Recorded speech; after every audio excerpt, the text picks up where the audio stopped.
Sounds happen when things vibrate. When something vibrates, it moves the air particles around it. These movements create sound waves that spread out into the air. We can't see sound waves, but we can hear them when they reach our ears. So we now know when something vibrates, it makes the air around it move. The moving air particles sometimes get very close together, and sometimes they get farther apart. We call the places where the particles are very close together compressions. The way an object vibrates affects the sound it makes. If it vibrates really fast, it creates lots of areas where the air particles are tightly packed together, compressions. Objects that vibrate slowly make fewer compressions than those that vibrate quickly. When we hear a sound, it's because our ears are picking up these compressions. The more compressions we hear per second, the higher the sound. So if something vibrates slowly, like a bass drum or a foghorn, it makes a low sound.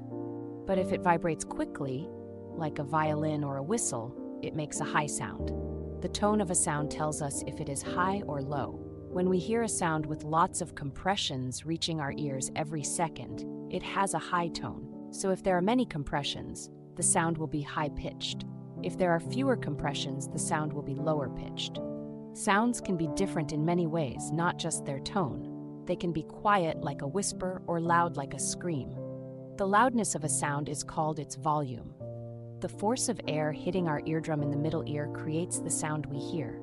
The harder the air pushes against our eardrum, the louder the sound.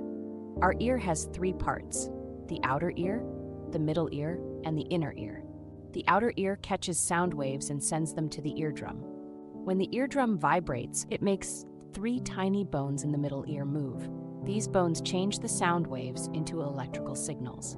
Then the inner ear sends these signals to the brain through a nerve.